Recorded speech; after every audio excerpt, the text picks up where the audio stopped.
snimamo. Novopećeni ste zastupnik u Gradskoj skupštini Grada Zagreba i član HSP-a Ante Starčević.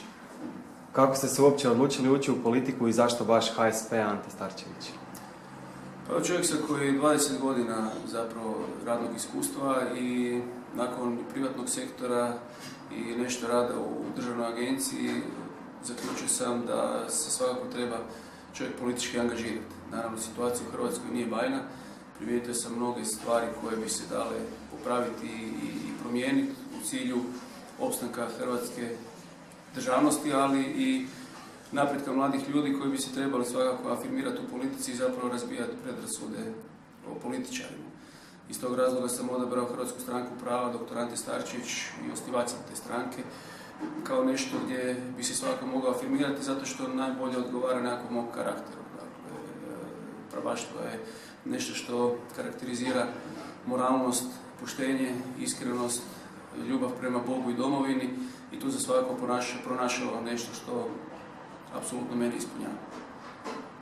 Dobro, u realnom sektoru ste radili što? Pa radio sam 12 godina u realnom sektoru kao privatni poduzetnik, suvlasnik jedne hrvatske tvrtke koja nažalost nije opstala na hrvatskom tržištu iz kojekakvih razloga, zapravo loših zakonodavstva, gospodarske situacije u Hrvatskoj, neplaćanja dobavljača i tako dalje. Znači, imam 12 godina sam bio projektni menadžer u toj tvrtki. Okay. Član ste predsjedništva stranke i koordinator stranke. Koje funkcije su vas zatekle u Gradskoj skupštini? Pa, dakle, dogovorom iz 2013. godine, kada smo bili sastavni dio koalicije, domoljubne koalicije za lokalne izbore za Grad Zagreb, bila su 2 mjesta rezervirana za Hrvatsku stranku prava dr. Ante Starčević. Gospodin Tepeš je tada ušao u Gradsku skupštinu kao skupštinski zastupnik, a ja sam bio tada kao zamjena na nekom nižem mjestu. Eto, prilike su se okrenule u našu korist. Gospodin Tepeš je danas dopredsjednik Hrvatskog sabora. U Hrvatskom saboru imamo, kao što je poznato, 3 saborska zastupnika i na neki način oslobodilo se mjesto, odnosno javila se potreba da ga ja zamijenim u Gradskoj skupštini. Naravno da je jedini mogući izbor i koalicijski sporazum je takav da ću to biti ja, tako da je izbor pao na mene. Ok, koje su vaše funkcije, koje predsjednik ste odbora? Da, dakle, gospodin Tepeš je bio i ja nasljeđujem te funkcije predsjednika odbora za kulturu, mislim da sam član odbora za manjine i član sam odbora za imenovanje. Ok, kojoj gradskoj četvrti pripadate? Gradski četvrt Maksimir. Kako ona funkcionira? Pa u Gradski četvrti Maksimir smo zapravo dosta dobro, mislim da je to jedna od boljih gradskih četvrti, na čelu je gospodin Stanko Kačić iz redova HDZ-a, dakle iz redova domoljubne koalicije. Mislim da je to program, odnosno da je to gradska četvrt koja je zapravo stvarila kompletan iskoristila je sredstva planirana za male komunalne akcije, dakle sve ono što je iz gradskog proračuna pripada vijeću gradskih četvrti na korištenje, oni su to iskoristili u cijelosti, dakle od parkova, igrališta, stvarno vidi se da je na neki način Maksimir postao procvaje. Ja? Ok, kako je izgledao vaš put do Skupštine Grada Zagreba, politički put? Pa ja sam, kako sam rekao, dakle, osnivač Hrvatske stranke prava, dr. Ante Starčević, dakle, 6-7 godina sam već u politici, odnosno u Hrvatskoj stranci prava dr. Ante Starčević. Na neki način bio sam stranački operativac, nisam se puno zamarao nekakvim političkim strategijama, više sam se bavio operativno-tehničkim stvarima unutar stranke. Eto, dopala mi sada situacija da ću se uključiti aktivno u rad Gradske skupštine. Naravno da ću tamo raditi na interese svih građana Grada Zagreba i Republike Hrvatske u cijelosti. I naravno da ću svojim iskustvom, znanjem i sposobnostima svakako doprinijeti to. Dobro, kratko ste gradski zastupnik, ali jeste li zadovoljni načinom na koji funkcionira Grad Zagreb? Pa ponavljam, nisam još gradski zastupnik, odnosno to ću postati tek od sljedeće sjednice Gradske skupštine. Ovako ako kao, ja bih rekao, laik ili čovjek koji je možda aktivno uključio politiku, ali više na ovoj nekakvoj nacionalnoj razini, primjećujem da u Zagrebu stvari dosta dobro funkcioniraju, ali svakako da postoje stvari koje nisu baš tako dobre, koje će svakako trebati unaprijediti, ali vidjet ćemo i unutar koalicije, smo mi član kluba HDZ-a, BUZ-a, u gradskoj skupštini, kako će stvari na klubu funkcionirati, kakve odluke ćemo donositi dalje, kako bi naravno grad Zagreb još bolje profunkcionirao i kako bi ta gradska vlast na neki način bila još efikasnija.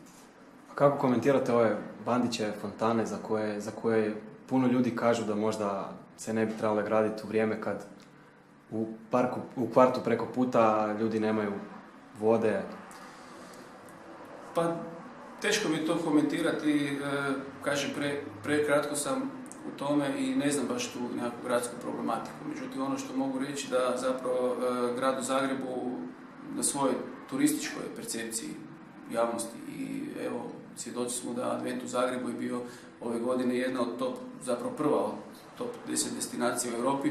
Zapravo pokazuje da se u gradu Zagrebu dosta radi i da se dosta radi upravo na toj nekakvoj turističkoj perspektivi. Te fontane svakako će doprinijeti tome. Da li je to bilo sada nužno ili neophodno potrebno, ne bi ulazio u to, o tome je rekla vjerojatno struka. Dakle, ljudi koji se bave urbanističkim planom i uređenjem grada Zagreba. Ok. Nakon 4 godine smijenjen je Zoran Milanović. Na njegovo mjesto je po prvi puta u hrvatskoj povijesti stigao nestranački premijer Tihomir Orešković. Što građani mogu očekivati od Oreškovića i novog sastava vlade? Evo, vi ste dio te vlade možda, to jest vaša stranka. Tako je. Pa gospodin Orešković dolazi iz jednog svijeta biznisa. Dakle, tamo da bi uspjeli morate biti vrlo stručni, vrlo kompetentni, vrlo sposobni, ali ja bih rekao i politički osvješteni. Dakle, među tom svijetu vukova, tako reći, dakle, da bi opstali morate paziti na sve te aspekte. Gospodin Orešković se uhvatio jednog vrlo odgovornog posla i vrlo odgovornog zadatka. Mislim da je u stanju promijeniti, odnosno provesti reforme za koje se zalaže, da dobro poznaje problematiku u Hrvatskoj, da ima dobar tim ljudi oko sebe i da svakako Hrvatska je na jednom dobrom putu, jedan presedan zapravo u hrvatskoj povijesti izborom gospodina Oreškovića za premijera. Ok, neki kažu da su građani prevareni izborom Tihomira Oreškovića jer ga nisu imali priliku upoznati tijekom izbora, tijekom kampanje, doveden je u zadnji čas. Kako vi to komentirate? Pa ne bi to komentirao da je to nešto loše i nužno loše. Dakle, imate situaciju kada su mediji uporno klasificirali gospodina Karamarka kao najnegativniju osobu tada. Imate gospodina Petrova koji je jednako tako bio nepoznat ili možda manje poznat hrvatskoj javnosti. Mislim da je gospodin Orešković izuzetno dobar kompromis između dvije strane i zapravo tu je, ja bih rekao, domoljubna koalicija sa gospodinom Karamarkom tada na čelu napravila vrlo jedan kvalitetan ustupak, što je dobro za Republiku Hrvatsku. Kako ocjenjujete rad vlade u protekle 4 godine, vlade na čelu sa premijerom Zoranom Milanovićem? Pa dakle, vlada je jasno 4 godine su pripremali svoj predizborni program. Narod je odabravši ili izabravši Domoljubnu koaliciju i Most, jasno se izjasnio da su 60% hrvatskih građana, odnosno hrvatskih birača tada bilo za reformu. Dakle, oni kroz 4 godine nisu pokazali da su u stanju promijeniti bilo što u Republici Hrvatskoj. Ti trendovi koji su išli bili su svi negativni trendovi, nama je BDP uzastopno kroz, mislim, 12 kvartala bio stalno u padu. Dakle, nisu bili u stanju napraviti nešto kvalitetno. Egzodus hrvatskog naroda, dakle, hrvatskih mladih obitelji koji su izašli mahom iz Hrvatske, preko 100.000 hrvatskih građana je u tom periodu napustilo Hrvatsku. Smanjenje zaposlenosti je išlo na način da su ti ljudi radno sposobni zapravo iseljavali iz Hrvatske i govore dovoljno o njihovom trendu i sposobnostima. Tako da nemam nekakve kvalitetne riječi o radu njihove vlade. Ali na kraju je ipak BDP porasao, a kad je BDP padao, bila je kriza koja je zahvatila cijeli svijet. Pa da, mi se nažalost često puta izvlačimo na situaciju u okruženju, na situaciju u svijetu, međutim svjedoci smo da su ostale zemlje Europe krenule naprijed, dakle Slovačka, Poljska i tako dalje. Mi smo taj trend nastavili dalje sa tim padom, ne možemo se uvijek izvlačiti da smo loši zato što su i ostali loši. Idemo pokazati da smo u stanju napraviti nešto dobro. Mislim da imamo sve kvalitetne resurse potrebne za to. Ok.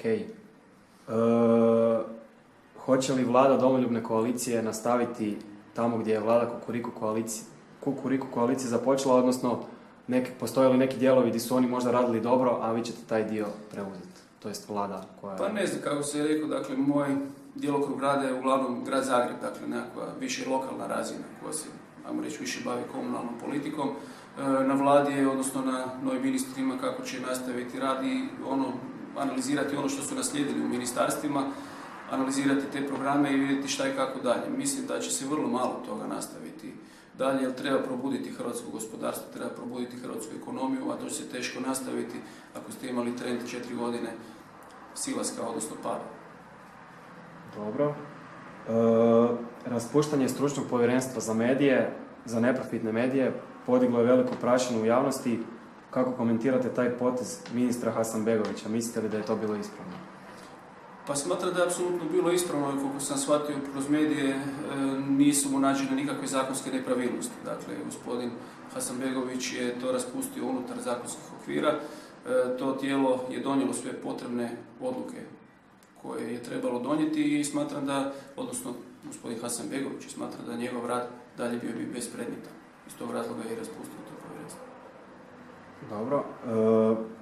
Zbog svojih izjava o Domovinskom ratu ministar Hasanbegović je nazivan fašistom i ne samo o Domovinskom ratu, nego o postanku Hrvatske. Kako vi to komentirate? Pa rekao bi da čak i mi, predstavnici ili članovi Hrvatske stranke prava, dr. Ante Starčević, smo vrlo često nepravedno etiketirani od strane, rekao bih, suprotnog tabora. Dakle, iz strane koalicije Hrvatska raste i samog premijera Milanovića vrlo često dolaze izjave da smo mi profašistička, proustaška organizacija, da smo mi takvi članovi. Naš predsjednik i mi jasno se distanciramo od toga. Dakle, mi baštinimo tekovine Domovinskog rata i ono sve što je bilo zločin u Drugom svjetskom ratu ne možemo apsolutno prihvatiti. Ok. Znate li kao član aktualne vladajuće garniture koji će biti prvi potezi nove vlade? Pa ne znam, nisam sudjelovao u tim pregovorima i razgovorima, dakle, rekao sam na ministarstvima, odnosno na ministrima, mislim da je u tijeku odabir zamjenika, pomoćnika ministara, dakle, kad se sastavi vlada u cijelosti, odnosno ministarstva po resorima, da će biti i javnosti poznati ti prvi potezi vlade. Izjavili ste da će se HSP, dr. Ante Starčević, zalagati za poništenje zakona o životnom partnerstvu osoba istog spola.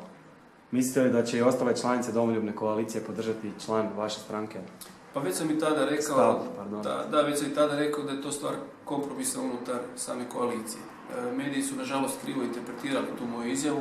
Ja sam tada rekao da ćemo mi podržati ocjenu ustavnosti toga zakona.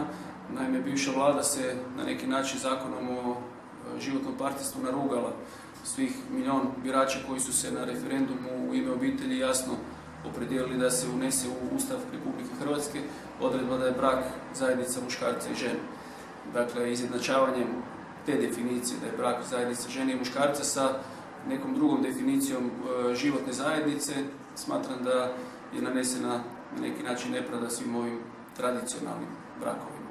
Naravno da mi štitimo osobna prava pojedinca na izbor i njihova ljudska prava na izbor. Međutim, zakon, odnosno sam Ustavni sud bi trebao donijeti odluku o tome. Koliko HSP, dr. Ante Starčević, ima članova? Pa mi smo negdje sada na, ja bih rekao, 20.000 članova. Dakle, mi nismo niti velika, niti mala stranka, ali tih 20.000 članova je vrlo moćna brojka kad ste u stanju napraviti dobar rezultat i kad smo u stanju animirati naše članstvo za bilo koji izbor, lokalne, parlamentarne ili predsjedničke. Dobro.